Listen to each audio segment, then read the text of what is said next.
So Leaving's Not the Only Way to Go is a contemporary romance about two women who are a bit lost because they have just lost a loved one and are trying to figure out what the future looks like now that it hasn't gone the way they thought it would.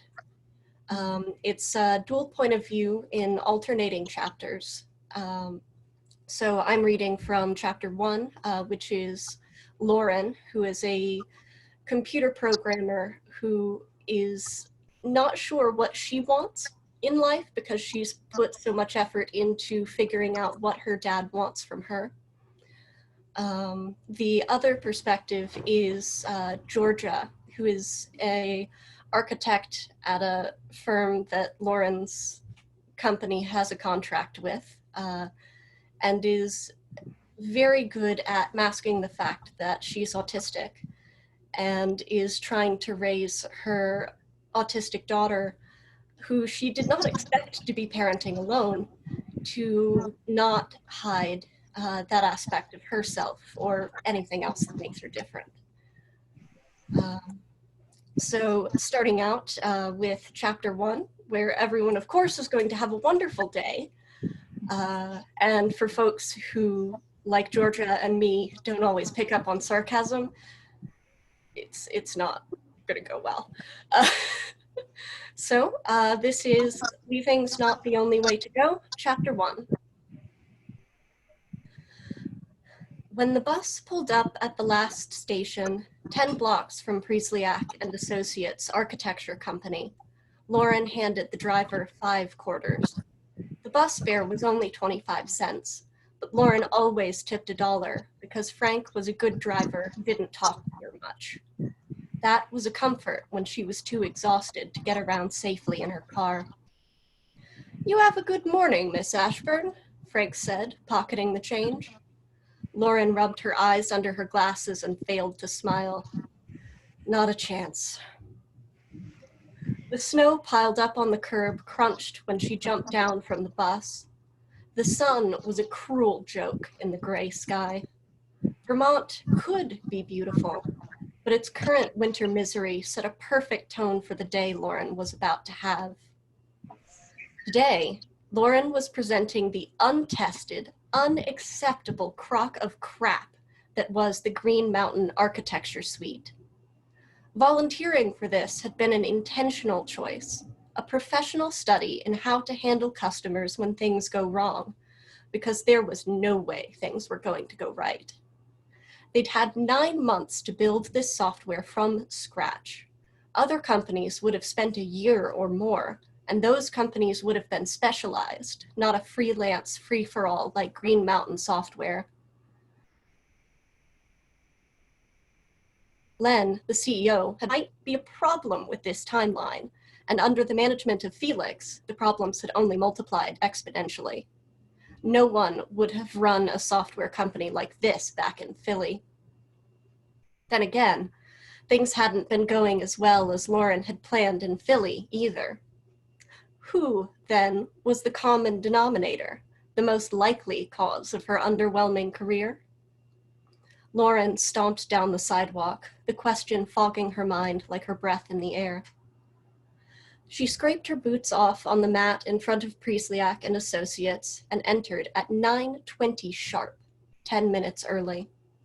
The restored colonial house the architects worked in was almost blindingly bright, all clean white paint and hardwood flooring.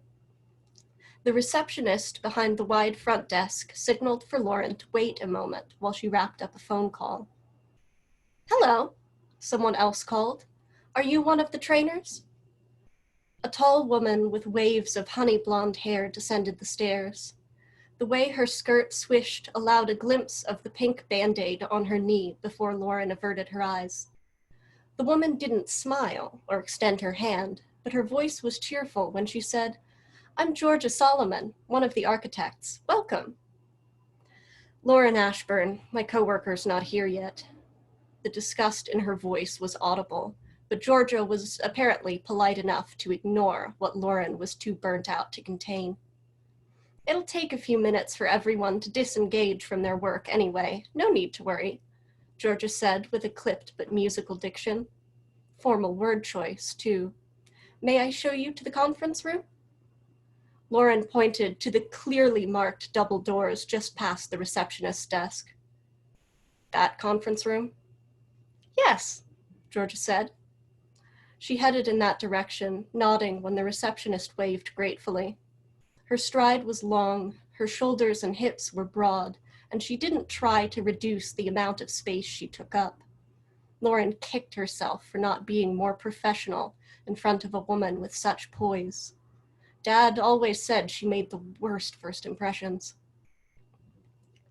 The conference room was paneled with natural cuts of wood, and the wide gaps were filled with chunks of white marble. Lauren instantly labeled it strange, but Georgia said, most of the materials we use are reclaimed or recycled, and I love the effect of the broken pieces in here. It looks like a snowy forest. Lauren gave the design a second look while she hung her coat on a stand by the door. She decided it was nice after all.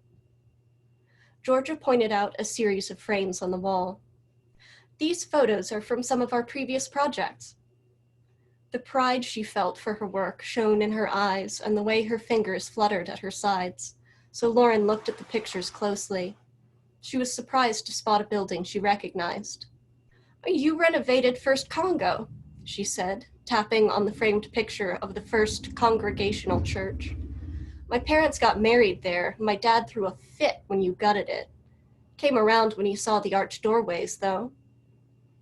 Lauren realized too late that she'd revealed her lack of knowledge about the company's work. Again, Georgia didn't seem to notice, or at least she didn't mind. I do make a good arch, she said. Then she latched onto another detail Lauren hadn't meant to admit. So you grew up in Holderness?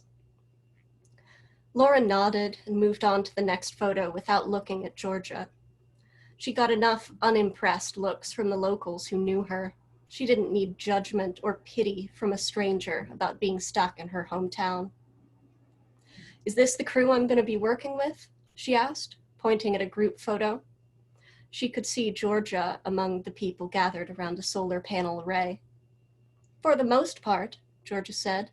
Bev, the interior designer, is new, and Kyle is not here.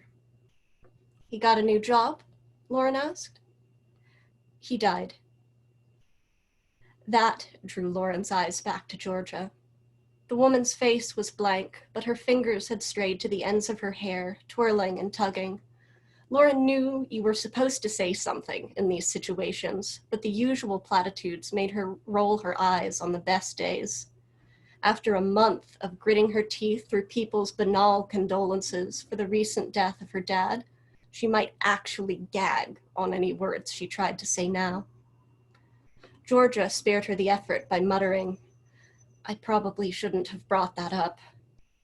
Lauren shrugged. I've said less appropriate things at work. At first, she thought that was the wrong thing to say because Georgia still didn't smile, but her hands relaxed and drifted back to her sides. She met Lauren's eyes briefly.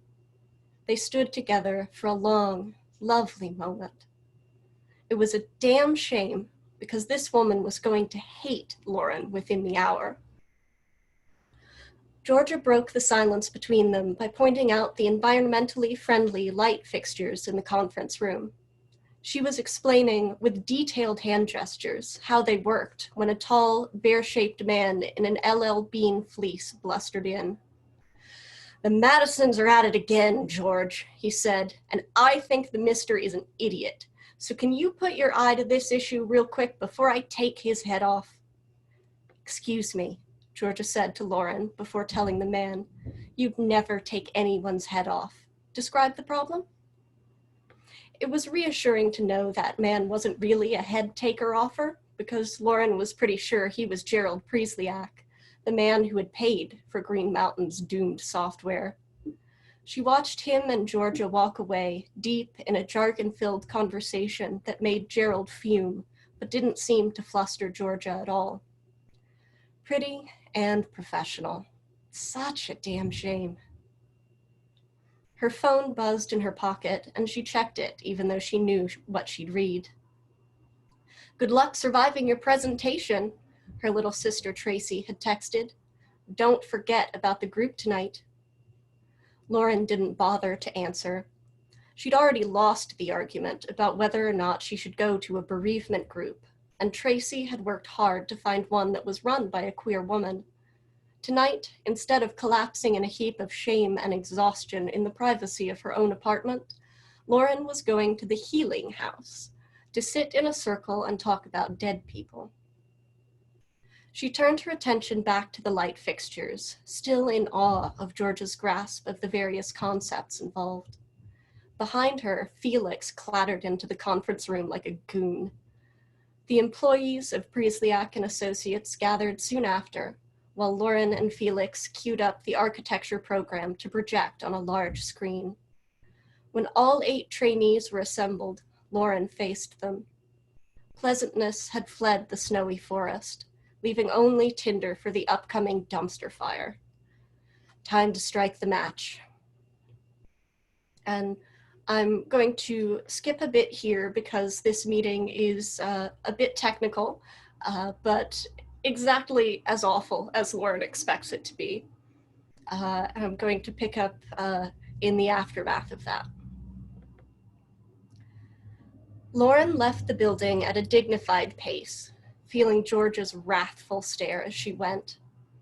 Felix didn't offer her a ride back to town, and she wouldn't have taken it if he had. She slumped down at the bus stop and waited for Frank. What had she learned today? 1. Don't get optimistic about what you can accomplish. Lauren had banged out a couple successful programs for Green Mountain Software in her early days, and Len had overshot the team's ability to keep up the quick pace she'd set. 2. Don't rely on the manager to manage problems, especially when that manager is Felix. 3. Lowering your standards does not improve your outcome. Dad had told her that last bit of wisdom the day she applied at Green Mountain Software.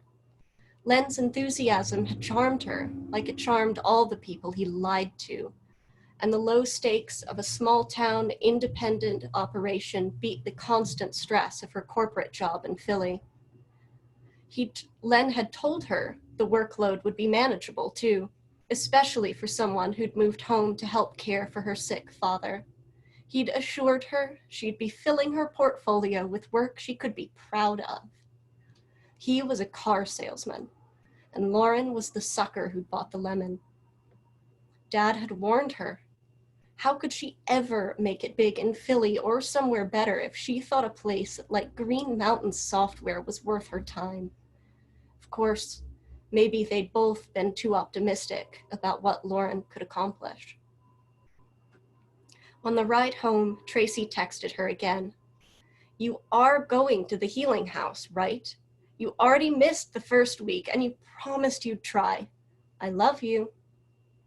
Yes, I'm going. Jeez, some crow, Lauren replied while she tramped from the bus stop to her apartment. Love you too. Her cat, Alan Turing, greeted her at the door. Lauren was too tired to avoid tripping on him, so she picked him up to keep him out of the way. He nestled close in her arms. You want a nap, buddy? She asked him. Let's take a nap. She didn't bother turning on lights in her cramped apartment as she picked her way through the mess to the couch. The sun went down at 4 in mid-February, and the windows didn't let much light in anyway, so she'd gotten used to the dark.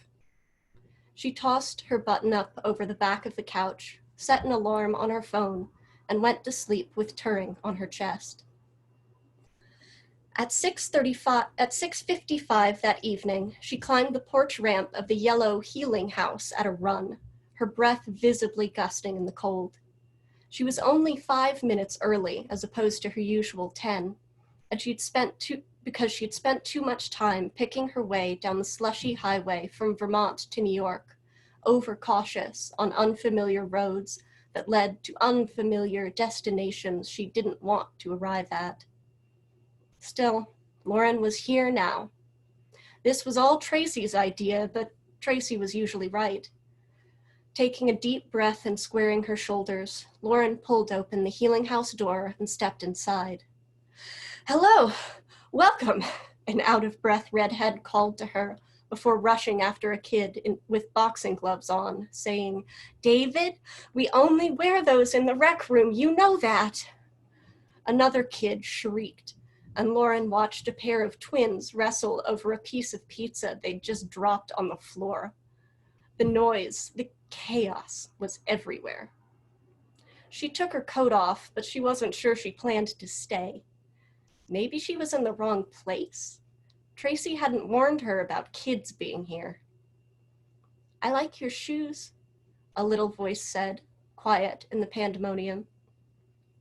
Lauren looked at her soggy boots, then in the direction of the voice. There was a little girl with honey blonde hair crushed under a pair of over-the-ear headphones, sitting on a beanbag chair in the corner. She had a phone in her hand, even though she had to be less than 10. Her shoes lit up as she drummed them hard against the beanbag. "I like your shoes," Lauren said. "Do you have a cat?" the girl asked. Her eyes were laser-focused, but not on Lauren's face. "Why do you think I have?" Lauren started to ask, then mentally slapped herself. She'd slept in a white tank top, with Turing on her chest and hadn't changed it. She buttoned her flannel over the visible patch of cat hair the kid was staring at. "Yeah, I have a cat." "Do you have a picture of your cat?" "No." The girl didn't look disappointed. She adjusted her headphones and started texting, still kicking the beanbag. A sudden bang in the house made both her and Lauren jump.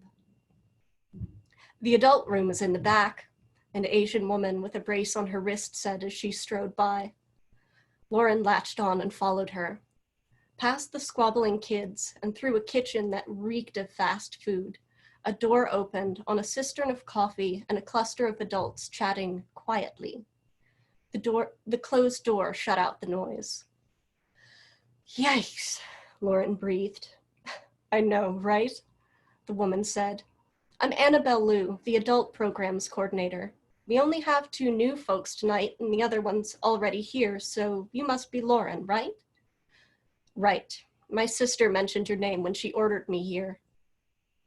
Lauren winced at her own phrasing, but the comment didn't offend Annabelle. She gestured with her coffee cup, saying, "Feel free to introduce yourself around, Lauren. We'll get started in a few minutes." "Hey, young lady," a short man in a sweater vest called. He held up his arm, which had the same brace on it as Annabelle's. "One of us is going to have to change." Annabelle laughed and crossed the room to talk to her friend. Lauren was left alone to observe the scene and try not to feel abandoned. Every window was covered with cheap but heavy curtains for privacy and to preserve the best efforts of the clanking radiator. The chairs set up in a circle in the middle of the room were a step above metal folding chairs, and the people seated in them seemed comfortable. They knew each other, at least a little bit. This bereavement group had only started last week, but that was enough to make these people not quite strangers to each other. Lauren felt distinctly on the edge of things, like the girl in the corner who talked to her. Just as the thought crossed her mind, Lauren felt the same intense gaze on her that the kid had given her dirty shirt. Against the opposite wall, obscured by the group of chatting people, another woman was sitting alone. She stared openly. Lauren guessed she was the little girl's mother because they had the same honey blonde hair curling down in waves over their shoulders. But where the girl's look was placid, this woman's face was limp with shock. Lauren felt her cheeks and ears heat up. Sometimes it was comforting to know someone else was having a worse day than her, but she hadn't meant to personally ruin an entire Tuesday for Georgia Solomon. So that is chapter 1 of Leaving's Not the Only Way to Go.